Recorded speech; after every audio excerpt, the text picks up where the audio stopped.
best person available to head up the counterterrorism unit. That person happens to be you. I don't want that responsibility. You gotta get off the sidelines. You gotta get back into this game. They finally captured the world's most dangerous hijacker.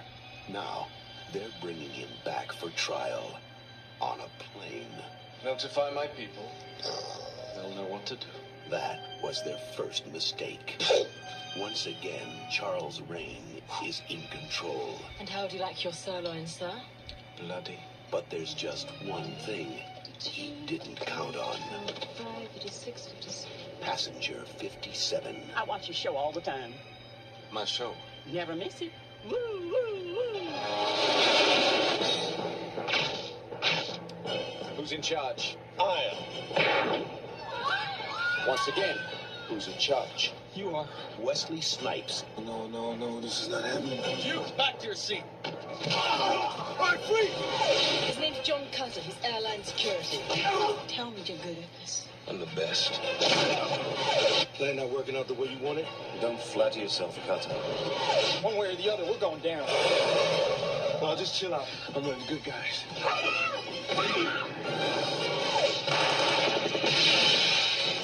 Didn't your father ever teach you never send a boy to do a man's job? Wesley Snipes. You need help? No. He's all mine.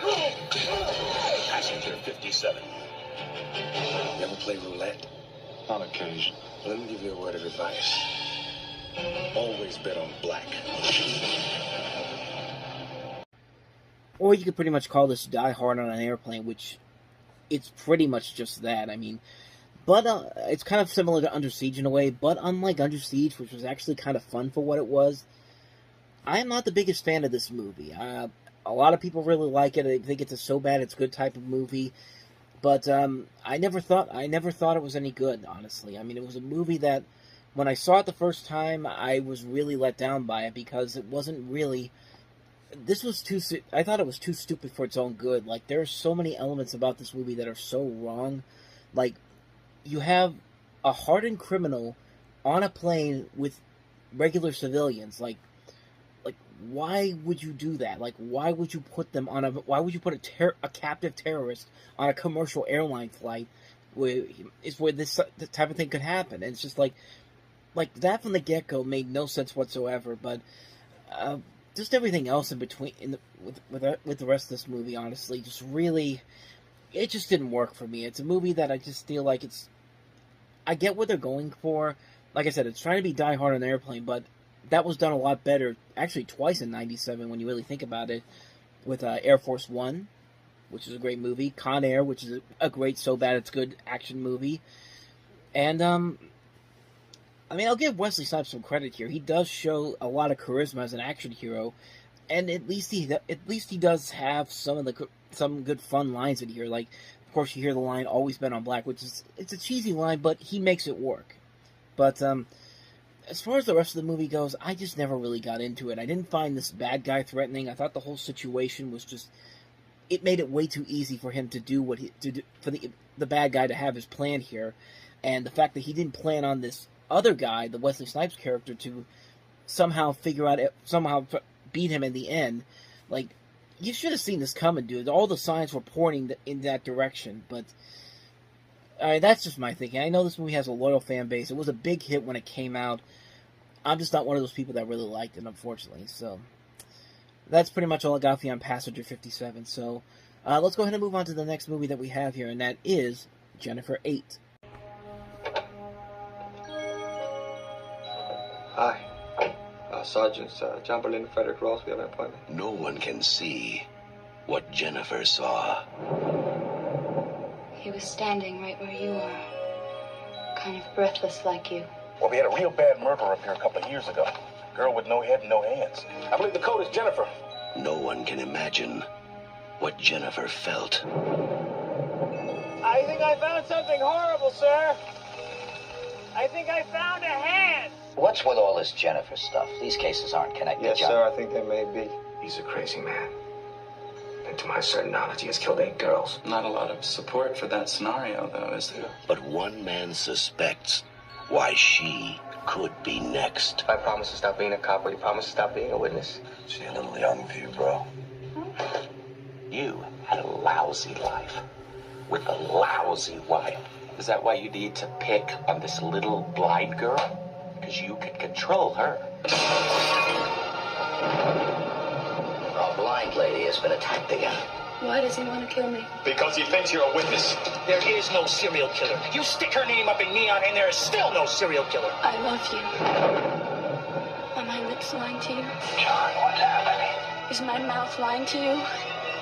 He was here. I've got a bad feeling about this. Is that you, John? I've been doing this too long to be wrong.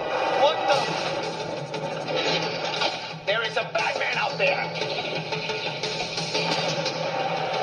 I don't know if he's in the next room or in the next state. And I don't know what his trigger is. If he's in the room with her, she's dead. Andy Garcia, Uma Thurman, and John Malkovich.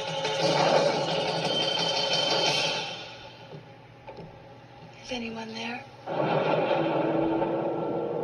Jennifer 8.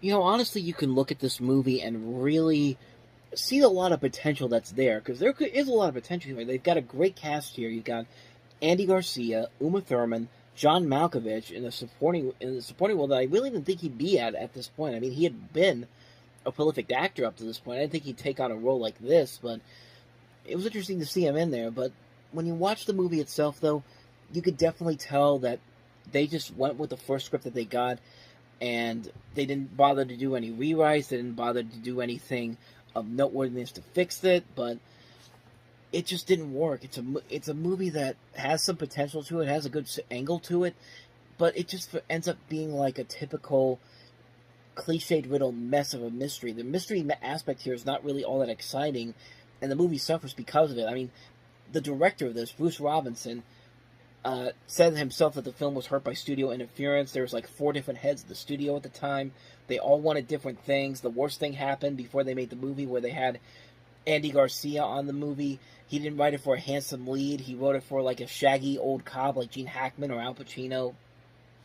And they make him, and they really messed it up because the studio just basically said, we want to get these hot young actors in here and not do an old time thriller, which shows in the movie that the story doesn't make a whole lot of sense whatsoever.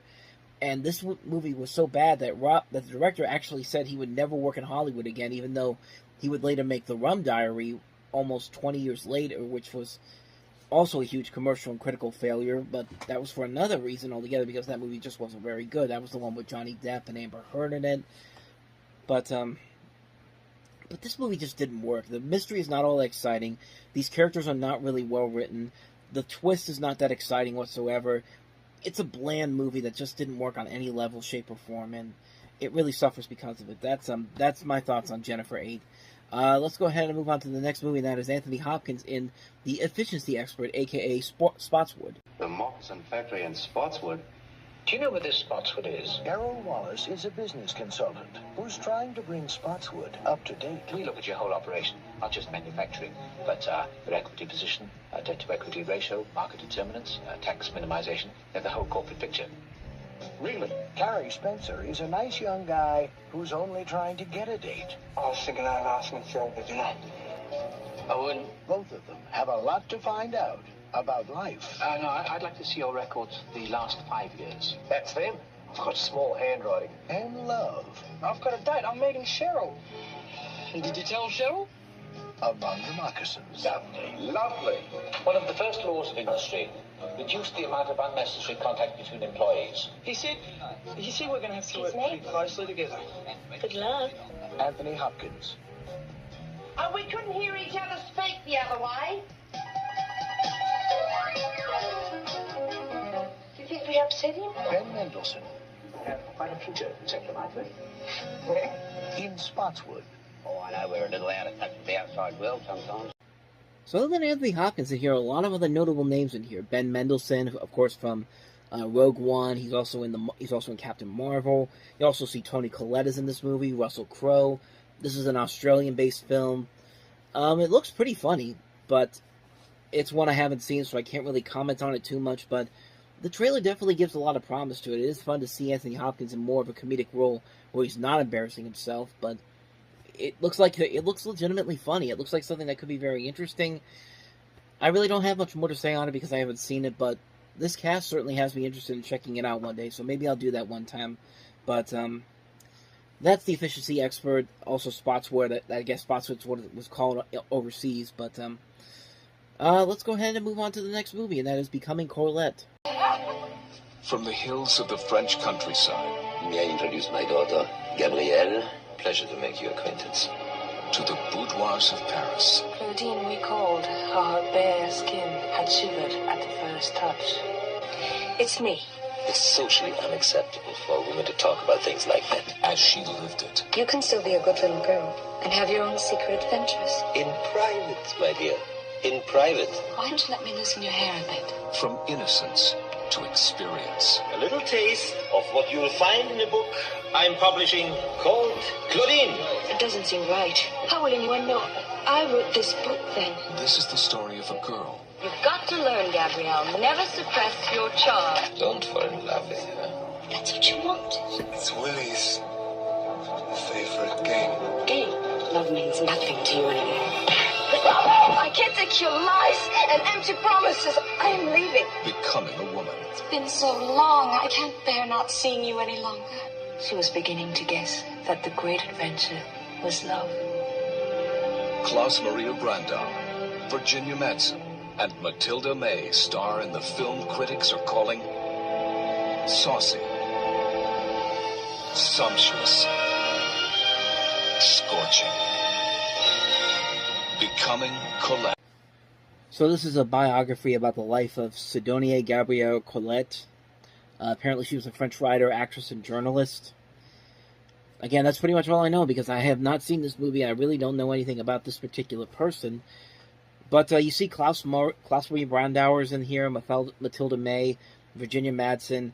Danny Huston directed this movie. If you don't know who Danny Huston is, you've definitely seen him before in other movies. You've seen him in the first Wonder Woman film. He was also in I had the name in my head, and now I completely forgot about it. X-Men Origins Wolverine. He's been in other movies: Game Night, Big Eyes, Hitchcock, Wrath of the Titans, Clash of the Titans. You've seen him all over the place. You would see it. If you got a good look at his face, you would definitely know who it is. But I didn't know he directed this movie, and that's pretty much all I know about it. I can't even go to Wikipedia to actually get the information, because if you go there and look for this movie up, it's not on there. You have to go to a French version of the Wikipedia page to figure it out. And even on there, there's not a whole lot there to talk about with this movie. So I really don't know too much about this movie, and I can't say anything else about it because I haven't seen it. I can't really comment on it. But that's all I can tell you about Becoming Colette, honestly. Let's go ahead and move on to the last movie that we have here, and that is Flirting. Danny chose St. Albans for its reputation, tradition, and academic excellence. Next. But now... Tutti Frutti. Oh, Rudy. Danny's real education... I don't want your money, too. I just want to make love. ...is about to begin. Might see that. At the dance. Look, I know body language. Hers says, give me. What was he like? Shy? Or retarded? Siskel and Ebert called Flirting certainly one of the year's best films. You could be expelled for being found in these grounds. Good. What can you say? Everything. She's taking it all off. Flirting is a luminous, hilarious comedy, rates the Los Angeles Times. This is romantic.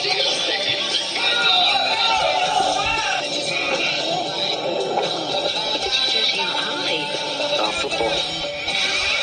A charmer, Nicole Kidman displays a keen comic prowess as USA Today. I think if I liked somebody enough, I'd want to. An exquisitely sexy, erotic dream come true, writes the Washington Post.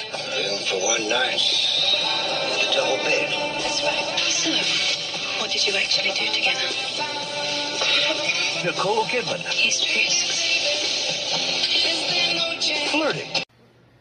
I mean, it pretty much sums up everything that you need to know about this movie right here. It's a coming-of-age teen drama. You've got Noah Taylor, who's best known as the dad from Charlie and the Chocolate Factory. Tandy Newton is in here. Nicole Kidman's in here. Naomi Watts is in this movie. I mean, honestly, I haven't seen this movie. I can't say too much about it, but I think that trailer pretty much gives you an indication of what this movie is, like what this movie is going to be like. And it really could be, and I think it could be something enjoyable. Like, most coming-of-age movies usually are very well done, and I have no reason to believe that this movie in particular isn't going to be very good. This is also notable for being one of the last Nicole Kidman movies that she made in an Australian-produced film before she made the transition to Hollywood. And then, of course, down the road, she would come back to it when she worked with Baz Luhrmann. And then, yeah. I mean, you can definitely see the early works of Tandy Newton, Nicole Kidman, and Naomi Watts in here, as well as Noah Taylor, even though the only thing I really know him from is Charlie and the Chocolate Factory, but I think he was also in, he was also on Game of Thrones, he's also in the movie Shy, he played Preacher, Adolf Hitler in the show Preacher, and then in the movie Max, he was also in Tomb Raider, Life Aquatic, he's been all over the place, but mostly I remember him from both Game of Thrones and also Charlie and the Chocolate Factory, so I mean, this movie could be very good. I haven't seen it, I can't really comment on it too much, so that's pretty much all I got to say about Flirting.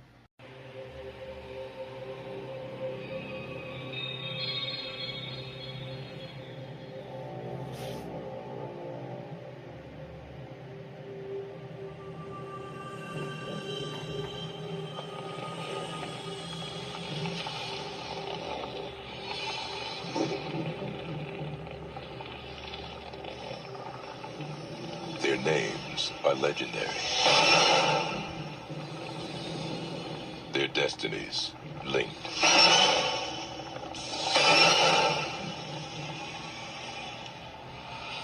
An ageless myth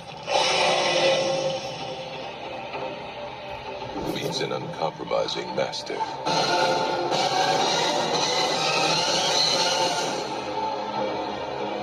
Francis Ford Coppola brings an undying legend to life. Dracula.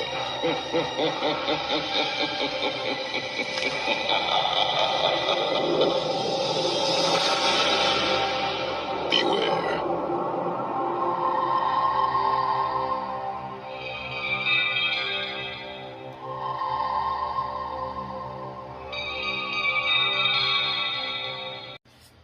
That's got to be one of the best teaser trailers ever, and then all of a sudden you see Gary Oldman with that bizarre ball makeup that he has on him, and this movie is very, very...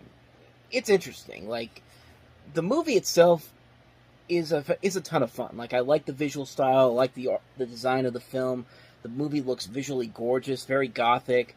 The performances in here are, for the most part, very good. Like, Gary Oldman does play Dracula very well. Winona Ryder's great as Mina Harker. Anthony Hopkins plays the role of Van Helsing very well. Keanu Reeves is the big iffy here, because you got to remember, this is back when he was still known mostly for stuff like Bill and Ted's Excellent Adventure, and he had that one breakout action role in Point Break. Nobody really took him that seriously as an actor back then. Of course, 30 years later, we have a completely different look at Keanu Reeves nowadays. But, yeah, for the most part, the movie itself is very good. There are a lot of elements that really don't work. One thing is that the performance of Keanu Reeves is probably the worst thing about this movie. Second worst thing about it is the makeup on Gary Oldman as Dracula. Like I said, he's got, like, this weird, like, ball thing on his, like, upper forehead, which is just, like, I don't know what they were thinking with that, but it doesn't really make this guy all the more scarier. It actually makes him look really more ridiculous. None more so than the fact that when you look at some of the different DVD and Blu-ray covers for this movie, it's like the people who put that together were very disappointed with what they had to work with. And in fact, let me show you what I mean. See, like, look at that. It's like they're embarrassed about what they were doing there. It's just like, I feel like Dracula's gonna be like Kramer, where it's just like, look away, I'm hideous. Like, look at that. That's a look away, I'm hideous look right there. And, I'll give it credit, though. It looks a lot better than the other Blu-ray cover that they did, and I'll show you that right now. Like, what the hell is that supposed to be? Like, am I supposed to be intimidated by that? But, no, I'm not intimidated by that. That looks completely ridiculous, and it does look completely ridiculous. Like, I don't know what the point of that is. Am I supposed to be intimidated by that, or am I supposed to be afraid of that? I'm more afraid of that. Okay, maybe it's not something on the forehead. It's like the hair design on that looks like two balls, like I'm in the air. But still, man, like, come on. I mean, like, you're trying to sell this as a horror movie. This looks like a comedy. This looks like that Leslie Nielsen Dracula parody they did a few years later, Dracula Dead and Loving It. But nope, this was actually from the original Bram Stoker's Dracula, and yeah, it looks completely ridiculous. So yeah, you could probably tell that the people who did that knew that this was not a good look, and they had to find the best pictures that they could to sell this to people.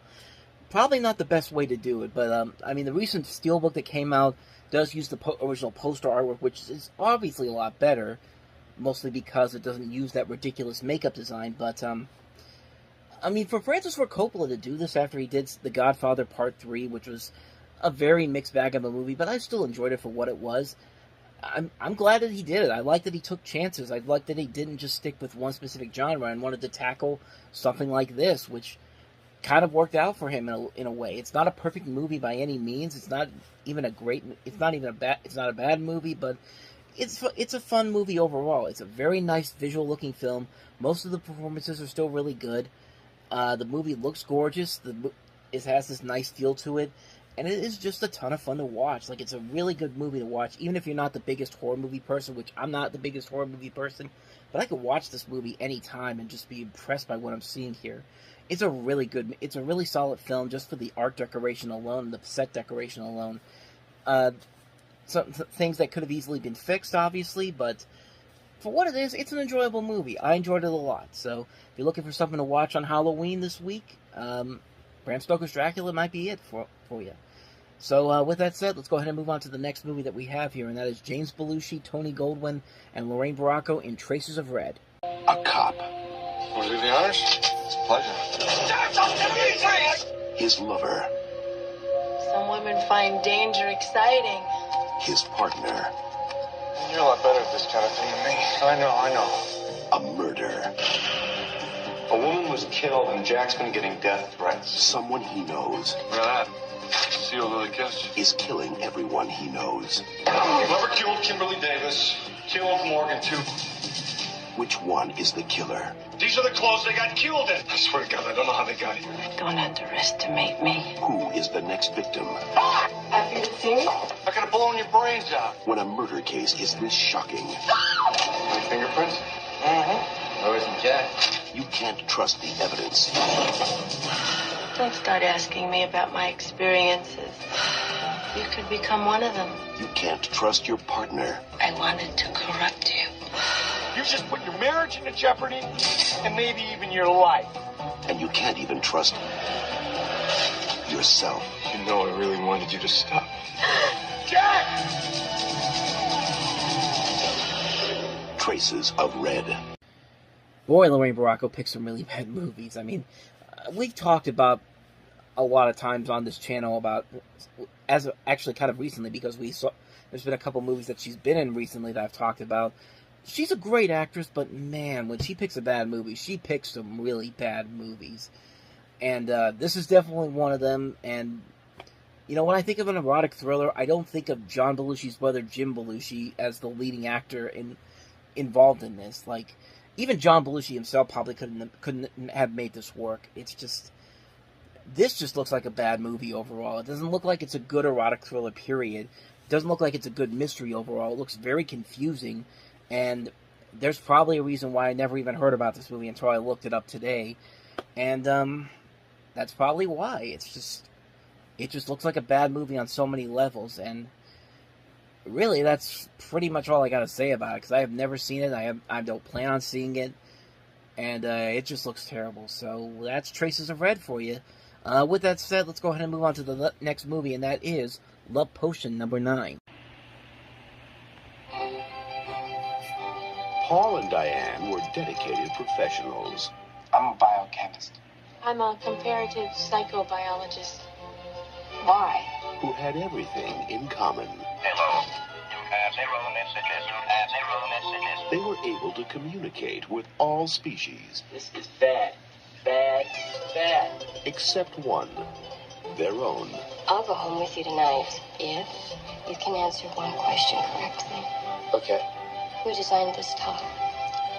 I wouldn't know. Bye now. Until one day, they found the solution to their problem. It's a salt. It affects the vocal cords directly.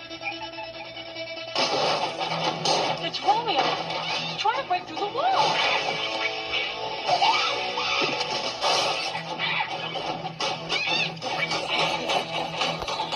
Now, in the name of science, Paul and Diane are about to begin an experiment. All they have to do is speak. So, you like those radials? It doesn't matter what they say. Excuse me. You are the most beautiful woman I have ever seen in my life. They just have to speak. So, how do you like those pretzels? Oh, baby! You have 67 messages. Okay, I'll go home with you, and I'll be everything you've ever wanted if you can answer one question correctly. What? How do you synthesize a methylated alkaloid? I don't know. Bye now. Love potion number 9. Yes! Okay, I think yesterday when I talked about this movie, I said that Tony Goldwyn was in it, which is obviously not true because we already looked at a Tony Goldwyn movie, Traces of Red, and Tony Goldwyn is very different from Tate Donovan, as you can see.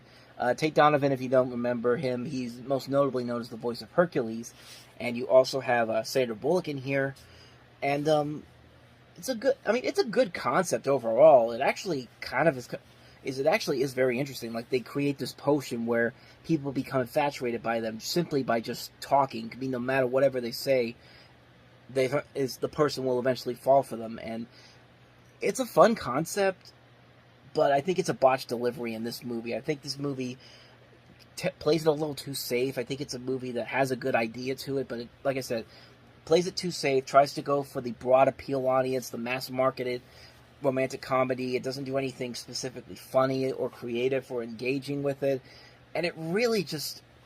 It took so many good ideas that it just didn't manage to work anything with them, and kind of a waste for both Donovan and Bullock. They're doing a pretty decent job making this concept work, but some of the dialogue in here is just really, really lazy, and it's a shame because the director of this, Dale Launer, he had just written one of the best comedies of the year with My Cousin Vinny. So I don't know what went wrong here. I don't know if this was something where they just went with the script that they had because they wanted to get this out to follow the success of My Cousin Vinny very quickly or what, but it just didn't work. It's a movie that really just kind of is very underwhelming. It has a really good concept to it, but sadly it just doesn't work all the way through. It's a really disappointing movie. Love Potion number 9. That's all I gotta say about it. So let's go ahead and move on to the next movie, and that is Disney's Aladdin.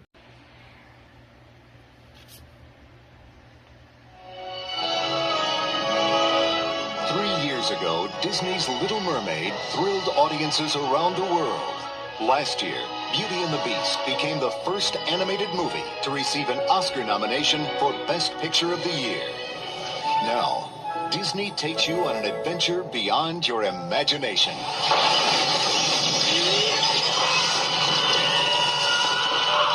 Why?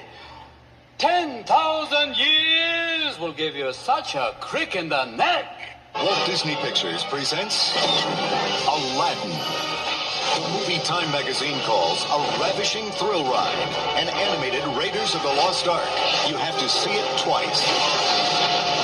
Rolling Stone says Robin Williams is a hit comic wonder.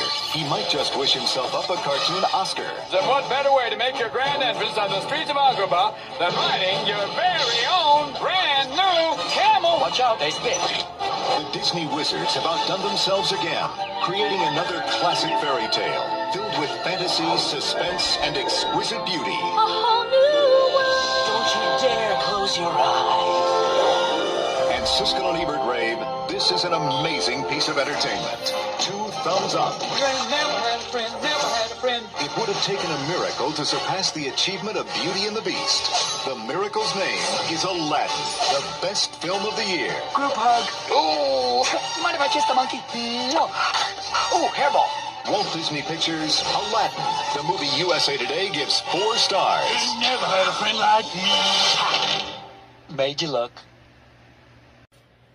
So kind of like what they did with Beauty and the Beast the year before, they actually put this out in a couple of theaters limitedly. I think they did it in California and New York, and then a couple weeks later it eventually went wide in the theaters. And that's why we're talking about it right now. And the great thing about Aladdin is that it's one of those movies that's one of those rare movies that's both very dated, but also kind of timeless in a way. And it's mostly dated because some of the genie's jokes can be very dated, but at the same time, that's just kind of the greatness of the movie. Really, the best thing about the movie is Robin Williams as the genie. Just great casting by Disney, and he handled that role very well. And you could tell that he was just having the time of his life doing all these different voices for this performance. And I think there's a documentary where there's like several hours of various audio recordings that Robin Williams did that never made it into the movie. And it's really fascinating to watch, honestly. Like, you could tell that he was having the time of his life making this movie. And it's kind of unfortunate what happened with him and Disney, because what happened was, when this movie was being promoted, I guess there was a thing in his contract where he didn't want to, there was something where I guess he didn't want the genie to be the main focus of the advertising of the movie, and he's pretty much all over the advertising for it. He's on front of the posters. I mean, the teaser poster is his lamp. The trailers, they got to show a lot of the genie in there, and it really irked him a lot, where he actually kind of ended his relationship with Disney for a long time, which is why in the sequels that they did for home video, The Return of Jafar, it's Dan Castellaneta, the voice of Homer Simpson, as the genie. But then they eventually worked it out when Robert Williams came back for the last Aladdin movie, The King of Thieves, and I guess after that their relationship kind of went back on track again. But it's a very interesting story about what happened when this movie came out. But on top of Williams' performance, the rest of the movie is just great too. The animation overall is spectacular. It's got that great contemporary Disney animation style we've come to expect from them. Aladdin and Jasmine are great characters. Jafar is a great villain. Iago, the great sidekick. They all make Disney characters so memorable are in this movie. And the music is also great. You've got Alan Menken and Tim Rice with some great music. Memorable songs that we still sing a lot along to. Even today, like A Whole New World, Friend Like Me, Prince Ali, just these classic songs. There's even a song that was never used in the movie, but was later brought into the musical, which was Proud of Your Boy, which, if you ever watched the Aladdin the first DVD release of Aladdin, they have a music video on there by Clay Aiken, and it's done pretty well. Like, it's a shame that it wasn't in the movie, and I was kind of hoping it'd be there in the live-action film, which kind of is, sort of, but it's completely different. It's a different song altogether, but it definitely feels like that vibe. It definitely felt like that song. If you ever seen the remake of Aladdin, which I like the remake of Aladdin enough, but really, with those live-action remakes, I always say nothing ever tops the original, and there's really nothing more you could say about this movie. It's a classic Disney movie, one of the best, one of the highlights of the second golden age of Disney animation. It's just a terrific film overall. Just a wonderful film. I can't recommend it enough. If you haven't seen it already, please do yourself a favor and do it, but chances are you probably have already seen it already. So, that's Aladdin. So let's go ahead and move on to the last movie that we have here, and that is Gerard Depardieu in Tous les matins du monde. That's literally what it's called on Box Office Mojo, and I don't know what it's called in English, but I will see if I can figure that out while you watch this clip. Marin Marais fait sa leçon. Qu'il s'assoie. C'est alors qu'un grand enfant de 17 ans, rouge comme la vieille crête d'un coq, vint frapper à la porte. C'était moi. Je ne pense pas que je vais vous admettre parmi mes élèves. Dites-moi pourquoi? Vous faites de la musique, monsieur. Vous n'êtes pas musicien. Attendez, père, attends. Monsieur Marais a peut-être en mémoire un air de sa composition.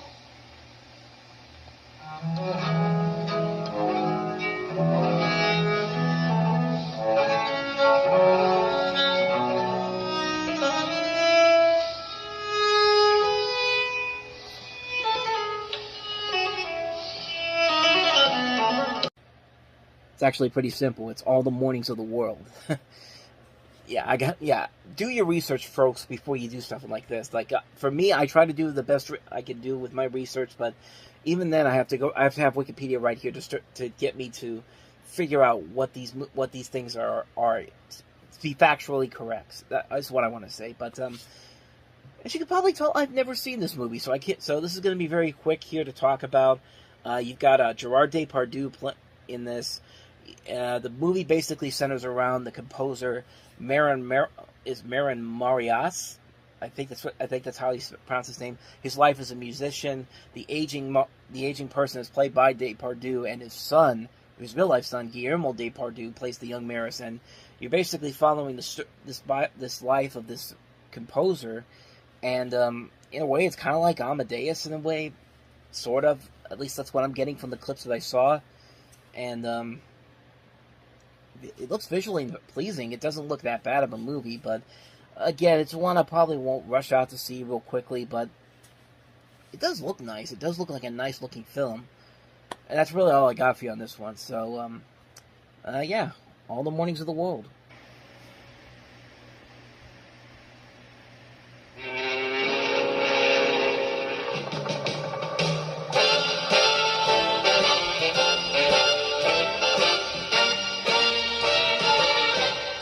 Spreading the news. I'm leaving today. I want to be a part of it. Guess who's alone in New York this Christmas?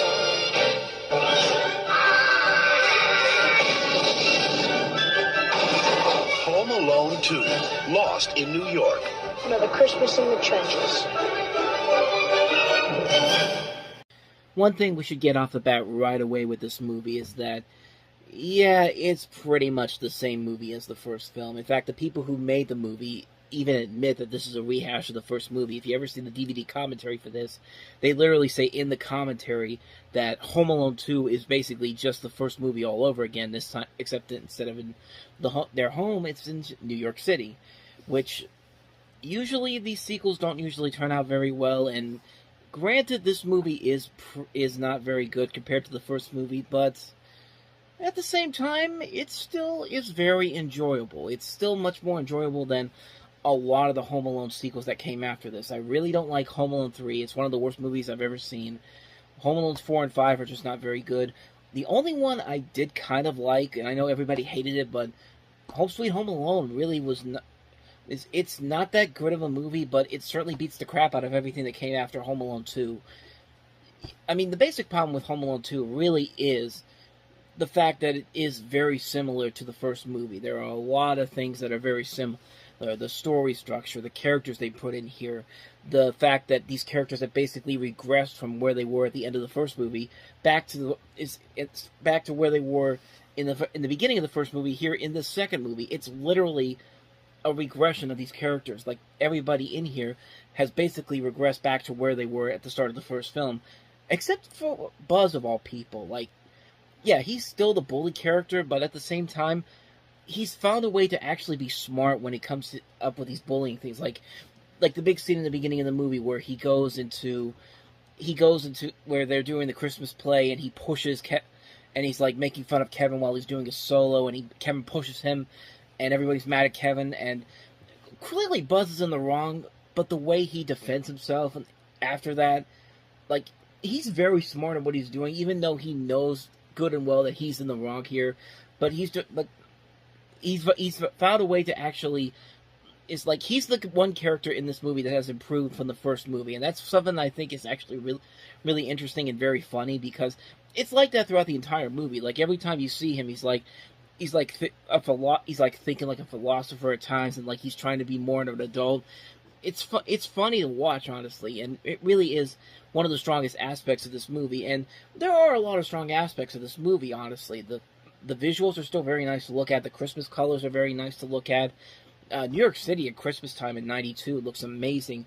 Those shots of the World Trade Center where Kevin goes up there and takes the pic, and it's up at the top there.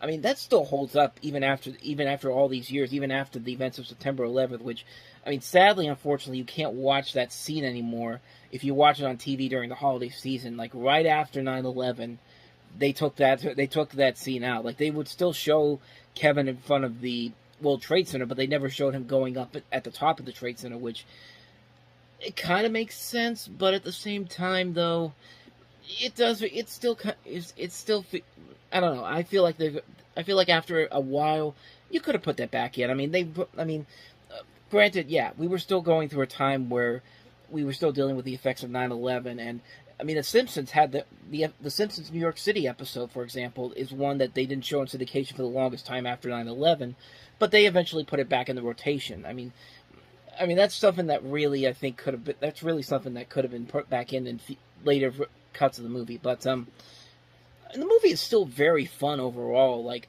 I do like that there is a little bit more of a darker tone to it. Like, the traps in here are a lot more intense and actually pretty funny. Like, even something as silly and stupid as Kevin just throwing bricks at Marv. Like, it happens so many times in the climax where all the traps are set up. Like, it's so stupid, but you can't help but laugh about it. It's so hilariously done. And most of the characters overall are still pretty fun. The new characters they add, specifically Tim Curry as the hotel manager. I mean, just he completely fits that character so well, and he brings another level to the movie that really would have puts this a little bit more above a decently made film. Granted, there are characters that don't work, specifically Brendan Fricker as the Pigeon Lady. Of course, Brendan Fricker was in My Left Foot.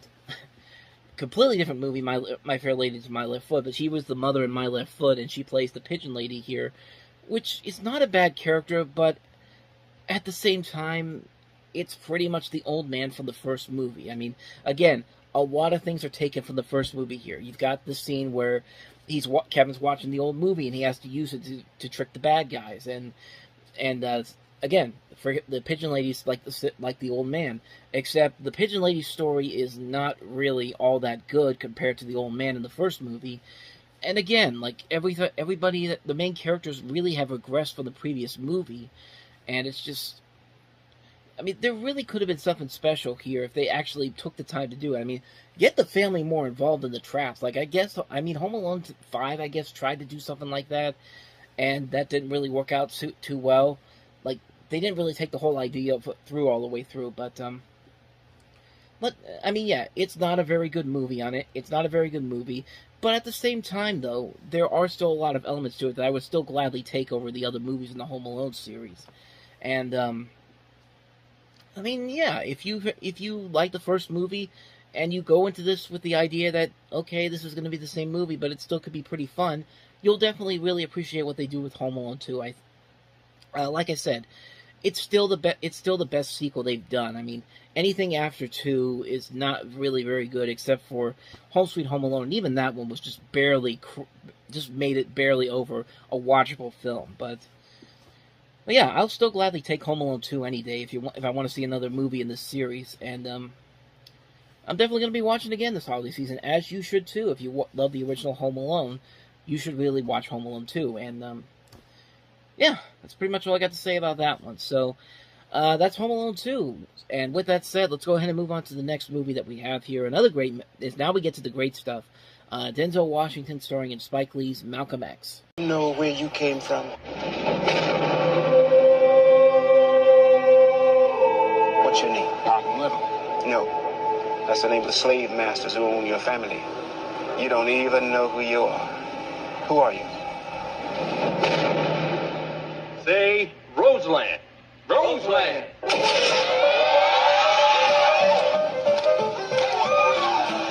He was a pusher, a hustler, a thief. You ready to tackle the streets? Yeah, I'm ready. Let him come.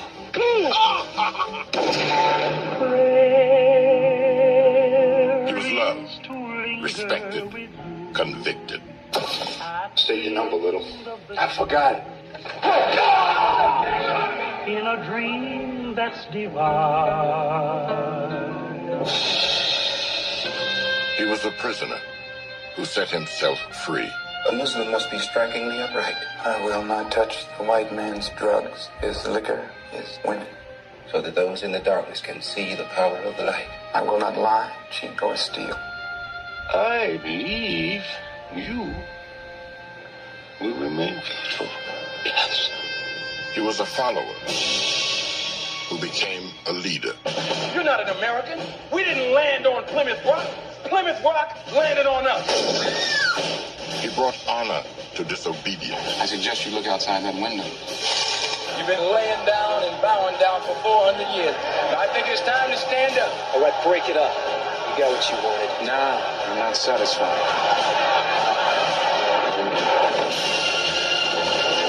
That's too much power for one man to have. And a voice to a people who long to be heard. You're being hoodwinked, bamboozled, led astray. You're saying you're anti-white. No, you're saying I'm anti-white. I'm sorry, Betty. I haven't been the best husband. I love you. Do you advocate violence? No, sir.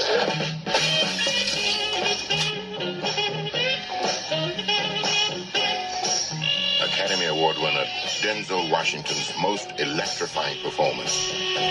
Director Spike Lee's most powerful film. Malcolm, can we all live together? I sincerely hope so.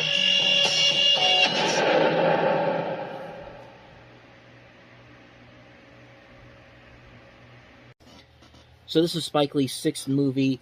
After Do the Right Thing, which is still one of my favorite movies of all time, this probably comes as a close second of my favorite movie from Spike Lee. I mean, this is a really fantastic film, mostly because of Denzel Washington really showing everybody what his true capabilities were as an actor. I mean, we've already seen it before in mostly little films like Mississippi Masala and then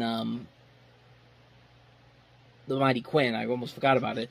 And then bigger stuff like Mo Better Blues, which was the first of the 4 collaborations Washington and Lee did together.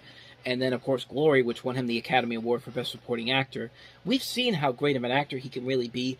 This was the first movie that I think a lot of people looked at and said, this guy is one of the greatest actors we've ever have working right now. And I still consider Denzel Washington to be the greatest actor working right now. I mean, the guy has never made a really bad movie. Even something that's not as good as the movie itself is not good, he will usually put his all into it. And this is one of his best performances easily. This is a fantastic film where he really gets to show everybody his abilities as a leading actor. Just a fantastic film. The visual look of the movie is impressive all around. It's very topical. It's very much a movie that still holds the test of time. Has a great cast overall. You got not only have Washington and Lee, but you also have people like Angela Bassett, Al Freeman Jr., Albert Hall, Delroy Lindo, and it's just a well-made film overall. This is such a well-made film. It's a great epic movie too. This is reminded me a lot of other epic movies like Gandhi or even something like JFK. Honestly, it feels like if you blended Gandhi and JFK together, you got kind of an idea of what Spike Lee was going for with this movie. And it's, like I said, it's a very well-made film. It's a movie that's over 3 hours long, and it's a movie that you never feel like you're really in there for a long time. It moves along so smoothly, and you're so invested in what's going on with this story and all the stuff that this guy had to go through in his life. You just can't help yourself and just get invested in the story. It's such a well-made film all around. It's one of Spike Lee's greatest achievements as a filmmaker. It's a fantastic film all around. I'm really looking forward to checking it out again when it gets the Criterion release coming out a month from now, as the day I'm recording this. But yeah, I'm really looking forward to rewatching this one again and to seeing it in the way that I think the movie was. Toy belt. I'm really looking forward to watching it again and just going back and seeing how much I really enjoyed this movie a lot. Because I remember seeing this movie the first time about 10 years ago, and I was just blown away by what I saw from it. It's one of the reasons why I think Denzel Washington is probably the greatest actor we have working right now. And this is Spike Lee's one of his greatest achievements as a filmmaker. So, yeah, Malcolm X, fantastic film. If you haven't seen it, do yourself a favor and do it. You are doing yourself a huge disservice by not doing so. With that said, let's go ahead and move on to the last movie that we have here, and that is Harvey Keitel in Bad Lieutenant.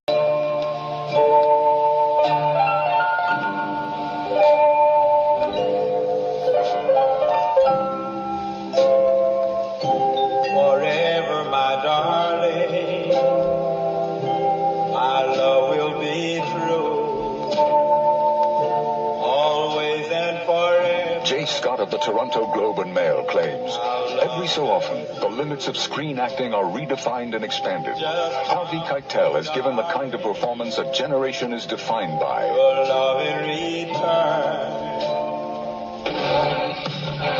How you doing? I got 2 young girls. Shot in the head twice each. I don't know if they're still wearing the rounds in the head or what. Bruce Williamson of Playboy calls it a dark morality play with shock value to spare.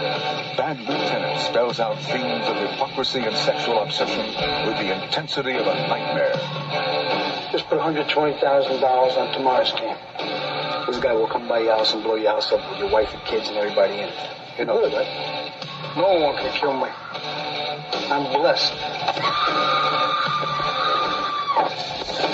Jamie Bernard of the New York Post exults. Skillful and unforgettable, Keitel does some amazing work.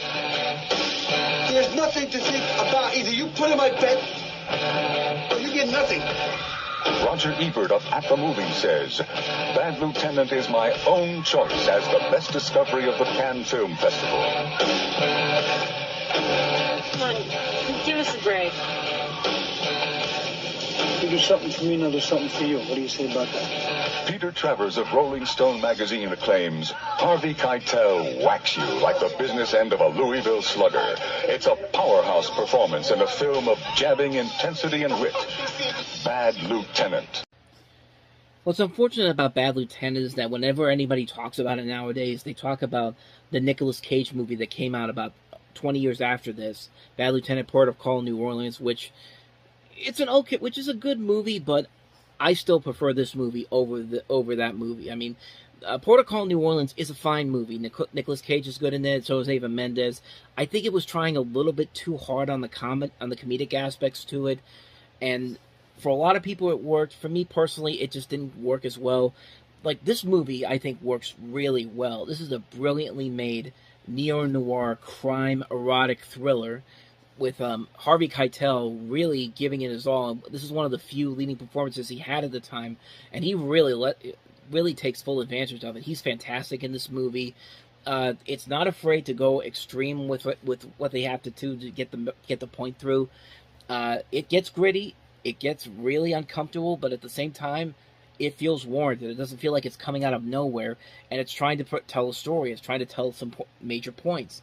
And it's really well done. It's a dark, grisly crime thriller, and it works really well on so many levels. This is directed by Abel Ferrara, who also did The King of New York, and then will later do such films as Body Snatchers, Dangerous Game, some other movies of note.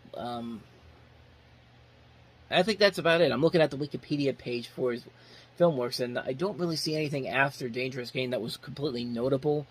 But this is really the best movie he ever made as a director, honestly. It's the one I go back to every once in a while. It's just such a wonderful film. It's a great, dark, grisly thriller that gives you everything you can ask for and then some. It's more than well worth a watch. If you can handle the pressure of it, definitely give Bad Lieutenant a shot. You will not be disappointed by this movie. Frank Farmer to see Miss Marin. What? Alexander Graham Bell to see Miss Marin. All right.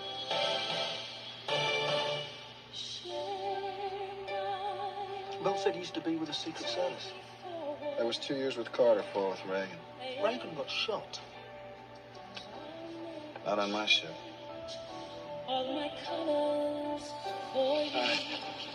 You don't look like a bodyguard.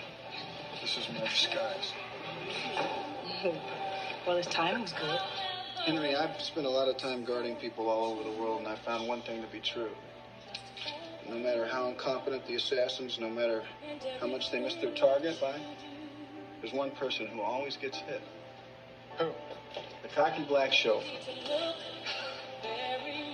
You afraid I might get picked off for my snazzy running suit? No, I'm afraid that I'm going to have to jog with you. Someone was in my house? Wait a minute, someone was in my house? Everybody's afraid of something. That's how we know we care about things. When we're afraid we'll lose it. How about you, Frank Farmer, out there on the edge? Rachel, I don't want to get confused about what I'm doing here. I'm not confused. You pay me to protect you. That's what I do. Then what is it? I'm afraid of not being there.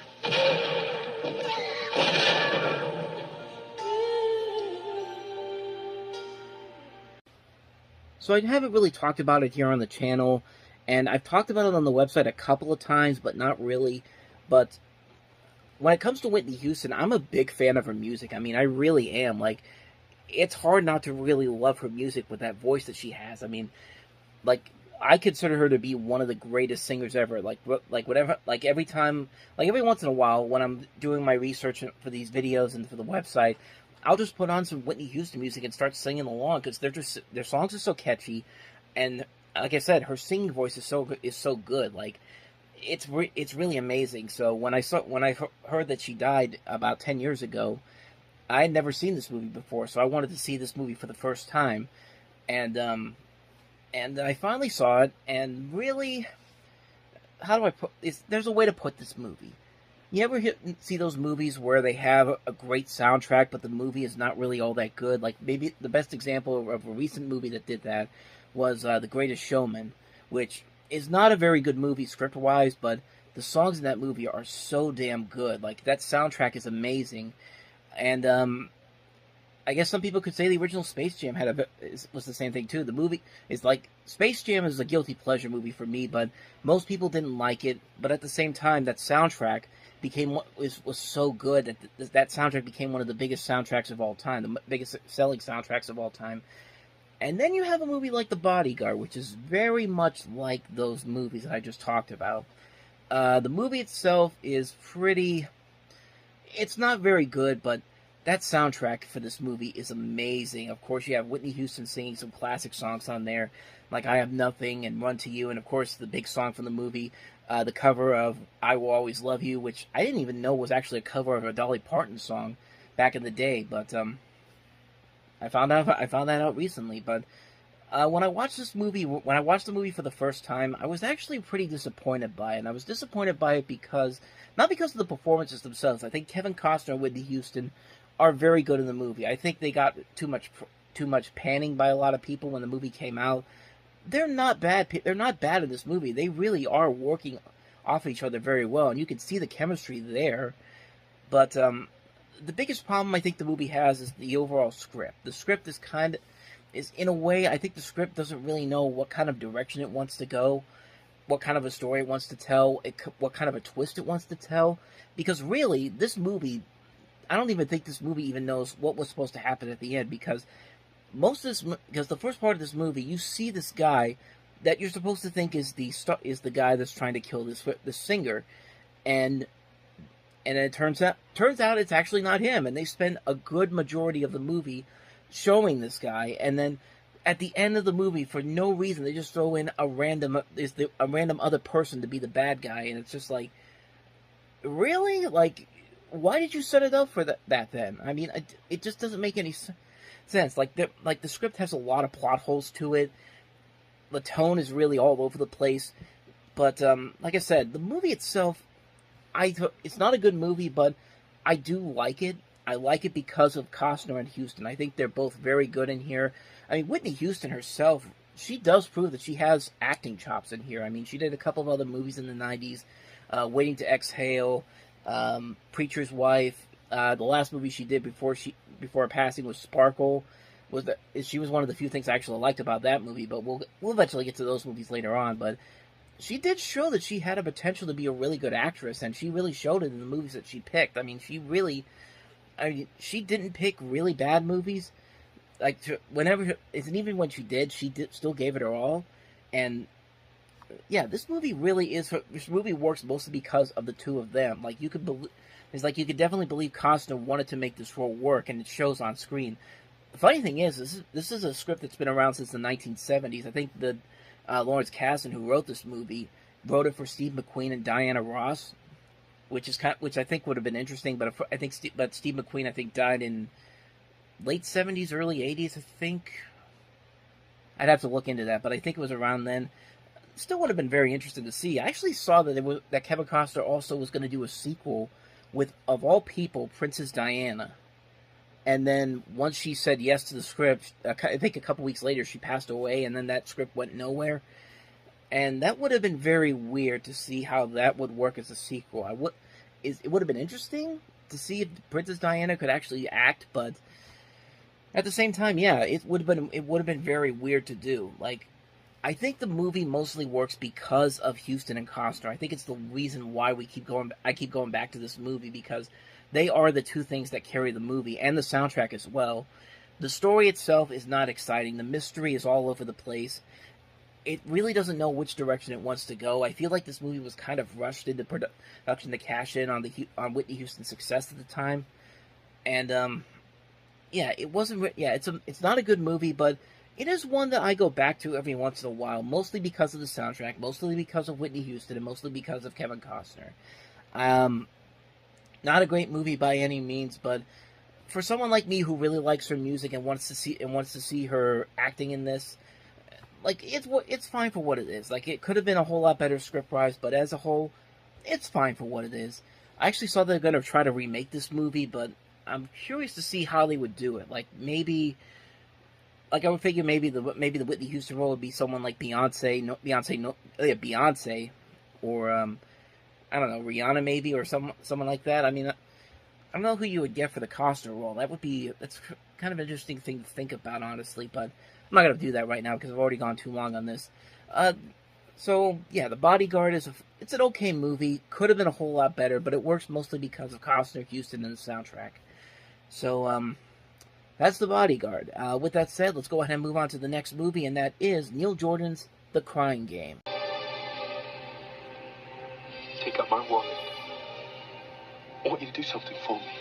I want you to find her out. Tell her I was thinking of her. Listen, there's something I should tell you.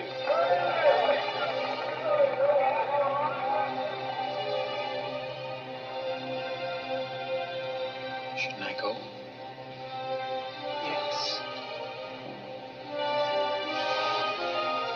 Vincent Canby of the New York Times calls The Crying Game ingenious and exceptionally well acted.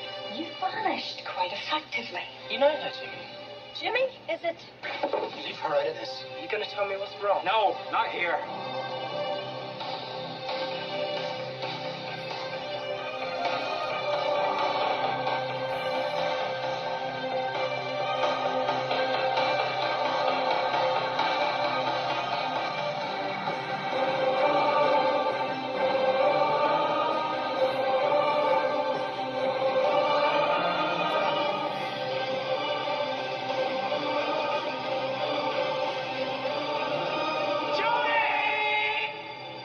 Funny the way things go. Never the way you expected.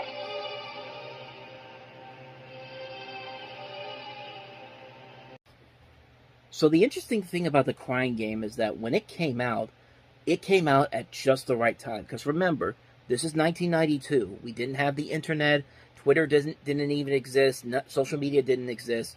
And this movie was heavily promoted by telling people not to spoil the big secret in this movie, which of course is the fact that Jay Davidson's character, who in the trailers and all that is seen as a woman, but it turns out she's actually a guy, and that's and at the time a lot of people tried to avoid revealing the big twists, but of course it didn't help that the Academy Awards kind of spoiled it when they said Best Supporting Actor Jay Davidson. I mean, that pretty much spoils the twist right there. Also, David Letterman had spoiled it too, I think, on when he did Late Night. But yeah, the movie definitely came out at the right time, because I feel like a movie like this, once this movie would have gotten shown to a festival, the spoiler would have already been out there already, and they would have ruined the surprise of the film.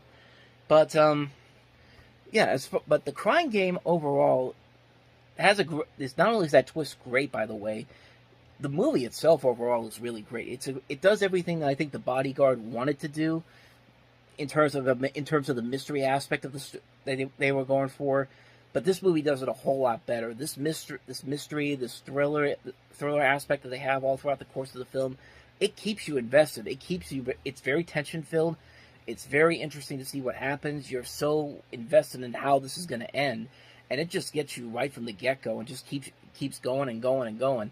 The acting overall is great in here. Stephen Ray is great in this. Jay Davidson. You see a young Forrest Whitaker in here. Neil Jordan directed this movie. He also won an Academy Award for writing the script. Was also nominated for Best Picture and Editing. And it's really a terrific, terrific film all around. It's a wonderfully made film. It's a movie that just keeps you on the edge of your seat all throughout the course of the film. And you're just wondering where is this all going to go out to in the end? Like, how's this going to pan out? And when it sticks the landing really well. It's a well-made mystery. It's a fantastic film overall. Great film all around. Visually stunning. A great twist. Great cast overall. What more can I say about The Crying Game? It's just such a great movie. I really don't need to say anything else about it. If you haven't seen The Crying Game, I probably spoiled it for you, but come on, it's been 30 years, man. You should have had an idea of what it is by now. But if you haven't seen it and you still want to see, if you haven't seen it, I'd say definitely see it, because you're missing out on a terrific, terrific film.